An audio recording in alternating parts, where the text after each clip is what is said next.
editing, you may ask? Well, editing is basically one shot after the other to create some sort of meaning and a continuous narrative.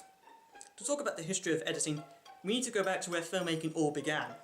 Before the end of the 19th century, two brothers known as the Lumiere brothers accidentally invented the moving picture, when they realised that by having multiple images cut together, it gave the illusion of moving within the picture. And with this newfound invention, they filmed random events, or actuates if you prefer. Two examples are train arriving at the station and workers leaving the factory. The film's duration depended on how much film was in the camera. They thought nothing would come from this in the future. Oh, how wrong they would be. During this time, there were only two types of films being produced. These were actuates and the fantasy. Editing was really done via analog editing, literally cutting the film reel and sticking it to another piece of film. A stage magician called Georges Millet saw one of their films and was interested by this newfound medium because it reminded him of his stage acts. He then eventually bought a camera himself and used it for filming pure fiction, or fantastical films as they were known as at the time. He used editing to create a moving narrative, a story.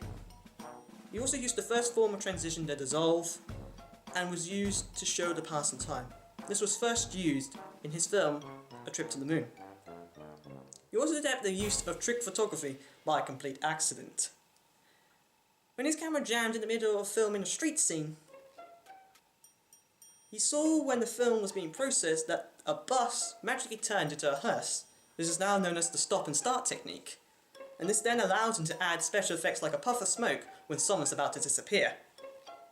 You also use an ellipsis, meaning you cut straight from the action to a calm scene.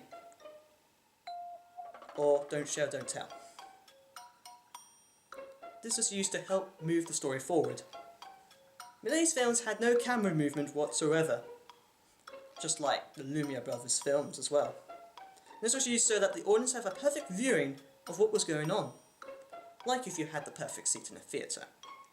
Directors around this time were afraid to try anything new or different with film, as they thought this would confuse the audience.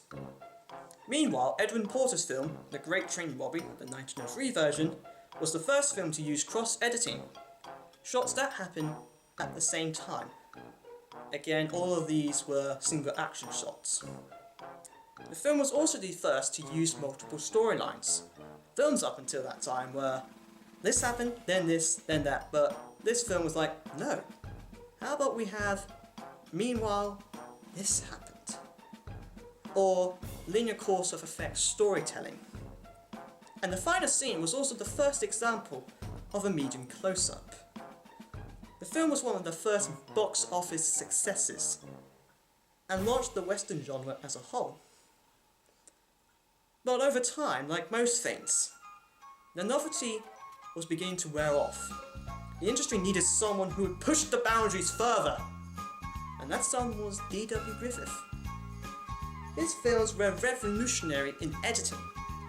Not opting for single action shots, he instead used many different angles, which were used for dramatic effect and helped give a wider sense of narrative filmmaking. He was also one of the first to fully use cross-editing to help build tension and dramatic effect. He also helped to develop continuity in editing as well, cutting between shots while still keeping a continuing sense of space and time. From this, the 180-degree rule was born. This is the on-spatial relationship between a character and another character, or object within the scene. This allows the audience to be aware of what's in front of them and not be boggled by it. He developed the basis of classical Hollywood editing, the established shot, reverse-to-reverse shots, the list goes on. His most famous film, The Birth of a Nation, would compress everything he developed into a 3-hour blockbuster. The film itself went on to be a commercial success at the US box office in 1915, but was controversial with critics and viewers alike. It was filmed masterfully, but it couldn't escape the fact it was racist and basically KKK propaganda. His next film, Intolerance, was massively expensive for the time. It was filmed wonderfully, but was a massive flop at the box office. And for the rest of his life, he continued to pay off the debt for that film. He did, however, continue to make films that compress everything he developed. An example is Way Down East. Using the editing techniques he developed, the film has emotion applied to every scene, which gets the spectator to imagine more. He used parallel action and also used the first foreshadowing shot, which was the first start of montage editing. The juxtapositions of shots to create new meaning not found in either shot by itself. Around about this time, a Russian filmmaker named Lev Kuleshov did an experiment with film and film editing to see how it could be used as an emotional and narrative technique. He had a shot of a man with a blank expression, accompanied by a shot of a bowl of soup, the same shot of the blank face with a dead person, the same shot of the face again, but this time with a partially naked woman.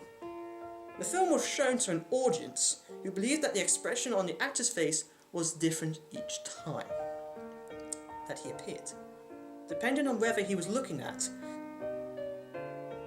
and the audience said the actor showed an expression of whatever the audience interpreted it. Kuleshov used the experiment to indicate the usefulness and effectiveness of film editing as a way to create meaning and effect on the spectator. Here is an example of that experiment.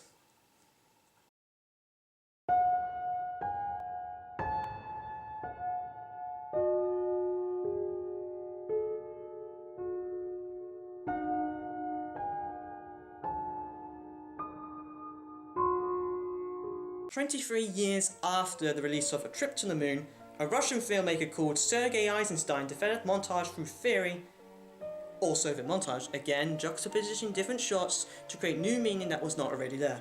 Sergei's film Battleship Potemkin, his most critical and successful film, is a prime example of Soviet montage being used to create emotional response from the spectator. Keep in mind, the entire film is communist propaganda, but a great propaganda film no less. It's even better than Triumph of the Will, and that's saying something. Its success was down to its editing of shots